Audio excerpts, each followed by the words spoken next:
आप वीओए पाकिस्तान देख रहे हैं। कुछ अहम तरीन ब्रेकिंग न्यूज़ हैं जो आगे चलकर मैं आपको बताता हूं, और अमेरिका और रशिया के दरमियान जो सूरत हाल है उस पर भी आपको आगाह करता हूं। तो सबसे पहले मेरी आपसे वही रिक्वेस्ट कि मेरे चैनल को लाइक करें, सब्सक्राइब करें और कमेंट सेक्शन में अपनी राय का इजहार ज़रूर करें। सबसे पहले इंपॉर्टेंट खबरें जो आपके सामने रखता हूं। सबसे पहले ब्रेकिंग न्यूज़ है ये, रशिया ने, ज़बरदस्त खबर है, रशिया ने लेजर एयर डिफेंस सिस्टम का कामयाब तजर्बा कर लिया है।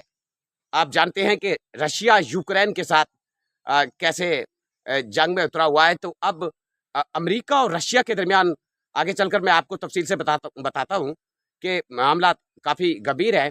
तो अब रशिया ने, ये बहुत बड़ी खबर है कि रशिया ने लेजर एयर डिफेंस सिस्टम का कामयाब तजर्बा कर लिया है, जो कि सलाहियत रखता है ड्रोन को फिजा में तबाह करने की। यानी ये बहुत बड़ी यानी अचीवमेंट है, रशिया की बड़ी कामयाबी है रशिया की। इससे पहले ये सिस्टम जो था वो अमेरिका 12 साल से यूज कर रहा है। तो अब जो है रशिया ने भी ये कैपेबिलिटी जो है इसमें दिखाई है, और इन्होंने लीजर एयर डिफेंस सिस्टम का कामयाब तजर्बा किया है, जो कि किसी भी ड्रोन को फिजा में तबाह कर सकता है।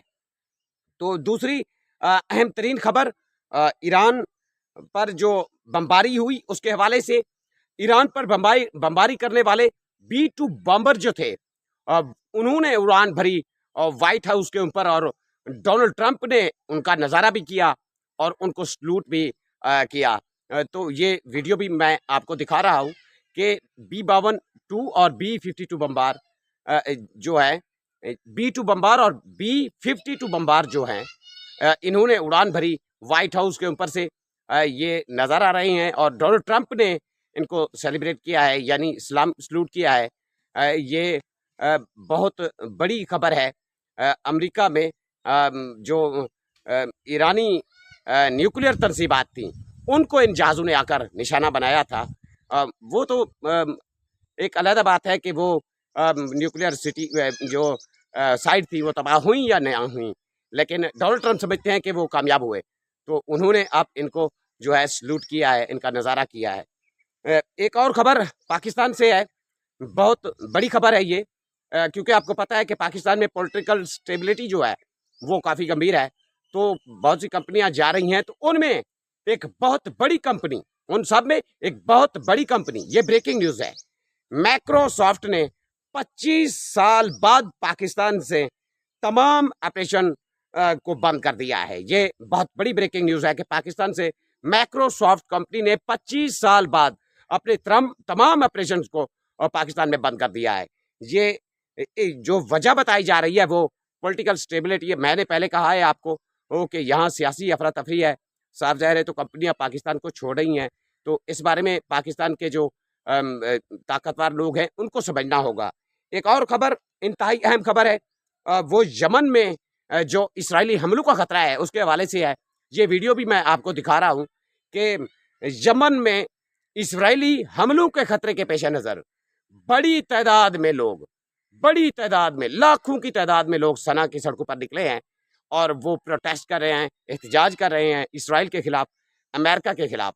आपने देखा होगा कि हमने कल की वीडियो में भी बताया था कि ईरान पर यानी हमला तैयार है, ईरान पर तमाम स्ट्रेटजी बनाई जा रही है, वेपन इसराइल को दिए जा रहे हैं रशिया की जानिब से, माफ़ कीजिएगा, अमेरिका की जानिब से, और किसी भी वक्त यमन पर या ईरान पर अटैक तैयार है। इस सारी सूरत हाल में अब जो है रशिया, ये अहम खबर है जो आप यानी ये मैं आप तक पहुंचा रहा हूं कि लड़ाई कैसे हुई है ट्रंप और मीर पुतिन की, रूसी सदर की।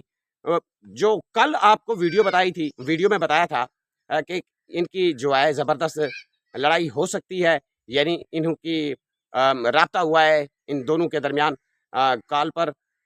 तो उसके बाद जो सूरत हाल बनी, रशिया ने ज़ोरदार अटैक किया यूक्रेन पर। उससे पहले अमेरिका ने किसी किस्म की जो इमदाद है वेपन के हवाले से वो यूक्रेन को बंद की हुई थी। रशिया के हमले के बाद ज़ेलेंस्की की चीखें निकल गईं और उन्होंने डोनाल्ड ट्रंप को कोसा कि आपने हमें अकेला छोड़ दिया, तना छोड़ दिया और रशिया हमें मार रहा है। तो उसके बाद आप अंदाज़ा करें कि जो यानी रशिया ने किया है, रशिया तो पूरा यूक्रेन अब जो है वो मुकम्मल हासिल करना चाहता है। इस सारे सूरत-ए-हाल में जो डोनाल्ड ट्रंप और ज़ेलेंस्की के दरमियान वो मिनरल का जो मुआहदा है वो बढ़ जाएगा। क्योंकि रशिया जब पूरा यूक्रेन कंट्रोल करेगा तो अब डोनाल्ड ट्रंप ने यानी वो गुस्से में हैं। उन्होंने ज़ेलेंस्की की हर किस्म की सपोर्ट करने का ऐलान किया है और तमाम चीज़ें उन्होंने कहा है कि ज़ेलेंस्की को जो भी चीज़ ज़रूरत है मैं आपको देने को तैयार हूँ।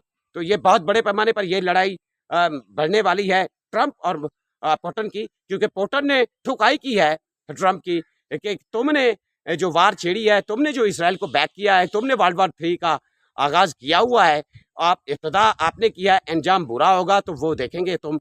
तो इसके बाद जो है ज़ेलेंस्की को अमेरिका हर किस्म की सपोर्ट करने के लिए जा रहा है। तो जब रशिया पर आप अंदाज़ा करें यूरोप और अमेरिका की जानिब से यूक्रेन की तरफ से अटैक होगा तो क्या फिर रशिया उन पर यानी उनको निशाना नहीं करेगा? कल की वीडियो में मैंने बताया था कि अज़रबैजान में जो है अमेरिकी शहरियों को अज़रबैजान छोड़ने की अमेरिकी एम्बेसी ने वार्निंग एडवाइज़री यानी जारी कर दी है। तो आप देखें कि अज़रबैजान पर भी अटैक का खतरा है, क्योंकि अज़रबैजान और इसराइल के ताल्लुकात बहुत अच्छे हैं। तो ईरान के खिलाफ इसराइल की सपोर्ट की गई है, तो ईरान से मिसाइल जा सकते हैं, तो ये भी खतरा मंडरा रहा है। तो अब जो सूरत हाल है इसराइल हर सूरत में ईरान पर अटैक करना चाहता है और रशिया यूक्रेन मुकम्मल यानी कब्जे में लेना चाहता है। इस सारी सूरत हाल को देखते हुए इसराइल और अमेरिका के लिए ये कितनी परेशान कुन यानी सूरत हाल है। उन्होंने जो लड़ाइयाँ छेड़ी हैं, उन्होंने जो ये जंगें छेड़ी हैं, आप अंदाज़ा करें कि डोनाल्ड ट्रंप ने कहा था कि वो तकरीबन 1 दिन में यूक्रेन जंग को ख़त्म कर देंगे और जंगें नहीं छेड़ेंगे। उन्होंने इतनी यानी धोखा दिया, जैसे डोनाल्ड ट्रंप को व्लादिमीर पुतिन ने कहा कि तुम एक मक्कार हो, कुछ बोलते हो, कुछ करते हो। तो जैसे उन्होंने अब इंडिया के साथ यानी बिल्कुल मुँह नहीं लगा रहा है इंडिया को, नरेंद्र मोदी को, और 500% टैरिफ लगाने जा रहे हैं इंडिया पर। तो इसका एक पल भी भरोसा नहीं है। कल को ये इंडिया का फिर जो है दिलदार बन जाएगा या इंडिया को अपनी गले में लगा लेगा, झपिया पाएगा नरेंद्र मोदी को। इस पर बाकी किसी किस्म का डोनाल्ड ट्रंप पर भरोसा नहीं है। लेकिन इन्होंने जो कैंपेन चलाई थी, इलेक्शन कैंपेन, आपको याद होगा कि कितनी वर्कर थे जो पाकिस्तानी थे, इंडियन थे, बरसगीर से थे और अमेरिकन थे, उनको धोखा दिया कि ये जंगें नहीं चाहते। लेकिन इन्होंने आकर जो जंगें छेड़ी और जो तमाशा लगाया, अब जो गाज़ा के साथ ये जगह यानी जंगबंदी करना चाहते हैं हमास के साथ, तो इससे भी आप देख सकते हैं कि ये कहते हैं कि जो गाज़ा के लोग हैं वहाँ इंसानी हकूक़ की खिलाफ वर्जी नहीं हुई। तो आप अंदाज़ा करें कि कत्ले आम हुआ, इसराइल ने जो लाशें बिछा दी, लेकिन डोनाल्ड ट्रंप को नज़र नहीं आ रहा कि यहाँ इंसानी हकूक़ की खिलाफ वर्जी हुई है, बच्चे मारे गए, ये नज़र नहीं आ रहा। दूसरी तरफ ईरान पर अटैक के लिए एक बहाना उन्होंने तलाश किया। पहले पंजा आज़माई की, उसमें पिटाई हुई इनकी, ठुकाई हुई इनकी। अब दोबारा ये हरकत करने की बिल्कुल तैयार में हैं, यानी कोशिश में बैठे हैं। तमाम वेपन बी बम्बार तैयारे भी वहाँ पहुँचे हुए हैं। तो अब किसी भी वक्त ये अटैक का तो खतरा है। लेकिन इसराइल की टेबल पर कल की वीडियो में भी मैंने कहा था कि पाकिस्तान का नंबर भी लगा हुआ है, जो आर्टिकल दुनिया भर में छप रहे हैं पाकिस्तान के खिलाफ, क्योंकि इसराइल को पाकिस्तान के एटमी प्रोग्राम से तकलीफ है। ये तो ईरान है, अगर पाकिस्तान से पंजा आज़माई ईरान यानी इसराइल करेगा, अमेरिका करेगा, तो फिर 7 मिनट में तकरीबन जो हमारा शाहीन 3 है वो या इसराइल बचेगा या पाकिस्तान बचेगा। साफ ज़ाहिर है 7 मिनट में हम इसराइल को मुकम्मल इस ज़मीन से ख़त्म कर देंगे।